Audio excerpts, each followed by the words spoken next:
دینداری کے بعد جس عورت سے نکاح کرنا ہے اس کے گھر کا ماحول، اس کے خاندان اور اس کے آباء و اجداد کو بھی دیکھنا چاہیے، یعنی باپ دادا خاندان میں اس کے کیسے لوگ گزرے ہیں۔ یہ ان لوگوں کے لیے ہے جو نوجوان ہیں مگر ابھی تک انہوں نے شادی نہیں کی ہے، اس کی تہذیب اور اس کی عقل و دانش سب پر غور کرنا چاہیے۔ اسی لیے بڑے بوڑھے کہتے ہیں پہلے یہ نہ پوچھا جائے کہ ہونے والی بیوی نے کس درسگاہ میں تعلیم پائی ہے، کس کالج میں پڑھی ہے، کس اسکول میں پڑھی ہے، بلکہ پہلے یہ معلوم کیا جائے کہ اس کی پرورش، اس کی تربیت کس گھرانے میں ہوئی ہے۔ یہ بڑے بوڑھوں کا کہنا ہے۔ نکاح ایسی لڑکی سے کیا جائے جس کی ماں نیک اور صالحہ ہو۔ اگر لڑکی کی ماں اپنے شوہر کی اطاعت گزار ہوگی اور اپنے شوہر سے سچی محبت کرنے والی ہوگی اور دل سے عزت کرنے والی ہوگی تو ظاہر ہے کہ یہ لڑکی بھی اپنے ہونے والے شوہر کے ساتھ ایسا ہی معاملہ کرے گی۔ اسی لیے اچانک نگاہیں چار ہونے سے اور اس کے نتیجے میں چٹ منگنی اور پٹ بیاہ کی صورت میں بہرحال بچنا چاہیے۔ اس کا انجام بسا اوقات بہتر نہیں ہوتا، یعنی فوراً دیکھ بھال کی، 1-2 مہینے میں شادی کر دی، یہ دیکھ لیا کیا ملے گا کیا نہیں ملے گا، تو یہ اس کا انجام اچھا نہیں ہوتا ہے۔ صحیح انتخاب کی صورت یہ ہے کہ اس کی عادات کو دیکھیں، دولت کو نہیں دیکھیں۔ جب ہم کپڑے لینے جاتے ہیں، گھر کا سامان وغیرہ لینے جاتے ہیں تو ہم کتنی دکانوں پر دیکھتے ہیں، جب جا کے ہمیں پسند آتا ہے وہ سامان وہ کپڑے تو ہمارے 2-3 سال چلتے ہیں، مگر بیوی جو ہے ہماری زندگی بھر کی شریک ہوگی، ساتھی ہوگی، تو ایسے ہی شادی نہ کریں۔ تربیت کو دیکھیں، جہیز کے سامان کو نہیں دیکھیں۔ شرافت اور شرم و حیا کو دیکھیں، جوڑے کی رقم کو نہ دیکھیں۔ لڑکی کے ماں باپ کا رہن سہن دیکھیں، دونوں میں نبھاؤ کیسا ہے، یعنی لڑکی کے ماں اور باپ میں کیا ہے، لڑائی جھگڑا تو نہیں چل رہا، یہ بھی دیکھنا ہے آپ کے لیے۔ دونوں میں دینداری کیسی ہے، یعنی لڑکی کے ماں باپ میں۔ ہونڈا ٹویوٹا کو نہیں دیکھیں۔ لڑکی کے رشتہ داروں اور پڑوسیوں سے اس کے مزاج اور اخلاق کا حال معلوم کریں۔ ان کے گھر میں موجود اے سی، واشنگ مشین، دستکاری کے نمونے کیا کیا اس میں خوبصورتی اور بناوٹیں ہیں، سجاوٹ کو نہ دیکھیں۔ بڑھیا فرنیچر نہیں بلکہ مکان کے اندر رہنے والے لوگوں کو دیکھیں کہ کس سلیقے سے صفائی ستھرائی سے رہتے ہیں، اور نماز و پردہ کو دیکھیں،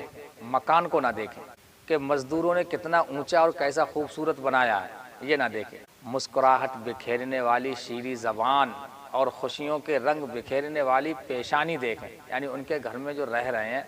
ان کے چہروں پر خوشیاں ہیں کہ نہیں ہیں، مسکرانے والے ہیں کہ نہیں ہیں، ایسا تو نہیں کہ اوپر سے ہنس رہے ہیں خالی۔ یہ نہ کہ صرف اور صرف MSc یا BSc کی ڈگریاں دیکھیں۔ ایک دوسرے کی خاندانی شرافت و عزت کو سمجھیں، جس کا بہتر طریقہ یہ ہے کہ اپنے خاندان کی عورتوں کے ذریعے لڑکی اور اس کے گھر والوں کے بارے میں اڑوس پڑوس یا رشتہ داروں سے تحقیق کروائیں۔ آپ اس کو اپنے ہونے والے بچوں کی ماں بنا رہے ہیں، صرف آپ کی بیوی نہیں ہے وہ جس سے ہم شادی کر رہے ہیں، بلکہ آپ کے ہونے والے بچوں کی ماں ہے۔ اچھا جہیز مل جائے، 4 پہیوں کی گاڑی مل جائے، ہونڈا بلٹ مل جائے، تو بچے ہمارے جو ہیں کہاں پلیں گے؟ ہماری بیوی کی گود میں، اپنی ماں کی گود میں۔ 4 پہیوں کی گاڑیوں پہ نہیں پلیں گے، ہیرو ہونڈا اور بلٹ پر نہیں پلیں گے۔ تو اس لیے ضروری ہے کہ جس کو آپ چن رہے ہیں، جس کو پسند کر رہے ہیں، جس سے شادی کرنا چاہ رہے ہیں، وہ صرف آپ کی بیوی نہیں ہے بلکہ آپ کے بچوں کی ماں بھی بننے والی ہے۔ لہٰذا اس کے بھائی آپ کے بچوں کے ماموں ہوں گے، اس کے ماں باپ آپ کے بچوں کے نانا اور نانی ہوں گے، اور اس کی بہنیں آپ کے بچوں کی خالائیں ہوں گی۔ ظاہر ہے کہ یہ سب رشتے بچے کی ذہنی اور اخلاقی نشو و نما پر گہرے اثرات چھوڑتے ہیں، یعنی اس کا اثر آتا ہے، ماموں کا بھی اثر آئے گا، خالاؤں کا بھی اثر آئے گا، اس کے ماں باپ کا بھی اثر آپ کے بچوں پر آئے گا۔ انہی باتوں کی وجہ سے شادی سے پہلے حسب و نسب کی جانچ پڑتال ضروری ہے، یعنی خاندان دیکھنا ضروری ہے۔ سب سے پہلے ہمیں کیا دیکھنا ہے؟ دینداری، دینداری کے بعد خاندان جو ابھی بات ہوئی، اور تیسری بات حسن و جمال، خوبصورتی بھی دیکھنا ہے، یہ نہیں ہے سب سے شادی کر لی، مگر ہاں دیندار ہے، خاندان والی ہے، اور اگر صورت اچھی نہیں ہے تب بھی صحیح ہے۔ تو ہاں اگر سب چیز مل جائے تو بہتر ہے، مگر دینداری تو ضرور ہی ہونا چاہیے۔ دینداری اور حسب و نسب کے بعد دو چیزیں ہو گئیں، دینداری دیکھیں اور خاندان دیکھیں، اس کے بعد کیا ہے؟ حسن و جمال بھی ہونے والی بیوی میں دیکھنا اہم ہے۔ رفیق حیات کے انتخاب میں حکمت و بصیرت کے ساتھ، یعنی اپنے عقل اور دانشوری کے ساتھ اطمینان و سکون سے فیصلہ کرنا چاہیے۔ بہت سے نوجوان لڑکے اور ان کے ماں باپ اور بہنیں وغیرہ محض میک اپ کیے ہوئے چہرے کا رنگ دیکھ کر محصور ہو جاتے ہیں، فدا ہو جاتے ہیں اور رشتہ طے کر لیتے ہیں، پھر جب میک اپ ڈھلتا ہے تو ہائے افسوس۔ بہتر صورت یہ ہے کہ لڑکی کو ضیافتوں میں دیکھنے کے بجائے، بہت سے لوگ یعنی دعوتوں میں دیکھ لیتے ہیں، شادی بیاہ میں آئی تو خالی دیکھ لی، ہاں پسند آ گئی آپ کی لڑکی، اس سے کام نہیں چلے گا۔ یعنی دعوتوں میں دیکھنے کے بجائے اس کے گھر جا کر دیکھیں۔ لہٰذا نکاح سے پہلے لڑکا لڑکی کو اس کی عام حالت میں دیکھ لے، یعنی شادی میں ہوگا تو لڑکی میک اپ وغیرہ بھی کیے ہوگی، اچھے لباس بھی پہنے ہوگی، یعنی سب کچھ اچھا ہوگا، تو عام حالت میں لڑکا لڑکی دیکھ لے، یعنی جیسے آدمی روزانہ زندگی گزارتا ہے ایسے، یعنی پتہ بھی نہ چلے اس کے لیے، تو بہت اچھا ہے، اور اس کی شریعت نے اجازت بھی دی ہے۔ ایک شخص نے حاضر ہو کر عرض کیا،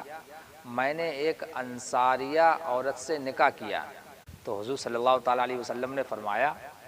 تم نے اس کو دیکھ لیا؟ اس شخص نے عرض کیا، جی نہیں، تو رسول اللہ صلی اللہ تعالیٰ علیہ وسلم نے فرمایا، جاؤ جاؤ دیکھ لو۔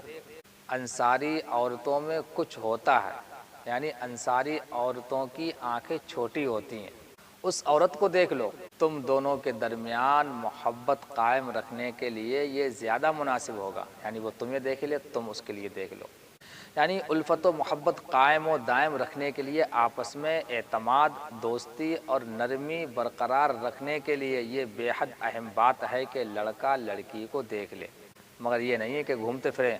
خالی ایک نظر دیکھ لے۔ اگر مگنی کرنے والا ہے اور اپنے ارادے میں پختہ ہے کہ شادی کے لیے پہلے سے تیار ہے، اور اس کے گھر والے لڑکی کے اخلاق، اس کی چال چلن، حسب و نسب وغیرہ کا صحیح اندازہ لگا چکے ہیں، لڑکے کے والدہ بہنوں وغیرہ نے اس کو پسند کر لیا ہے،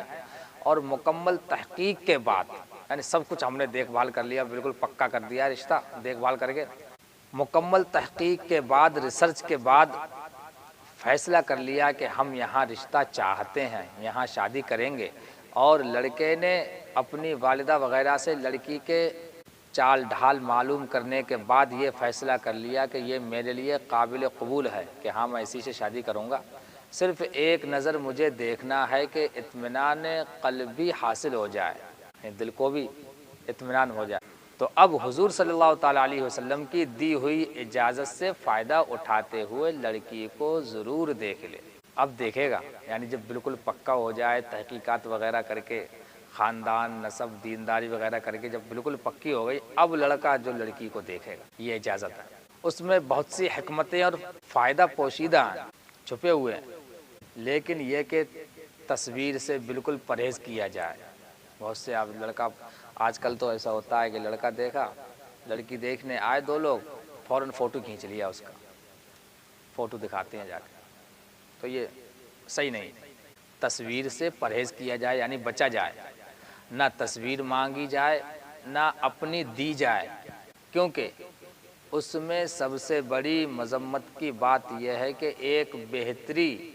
حاصل کرنے کے لیے کئی احکام توڑنے پڑیں گے، لہٰذا اس کی قطعی اجازت نہیں ہے۔ جب بھی ہم فوٹو وغیرہ دیکھیں تو اس میں نہیں کرنا چاہیے، صحیح نہیں رہتا۔ دوسری خرابی یہ ہے کہ تصویر میں حقیقت نہیں ہوتی اور صحیح اندازہ لگانا ناممکن ہوتا ہے، لہٰذا اس سے تو ضرور بچا جائے۔ البتہ دیکھنے کے اور بھی کئی طریقے ہیں، ان پر عمل کیا جائے،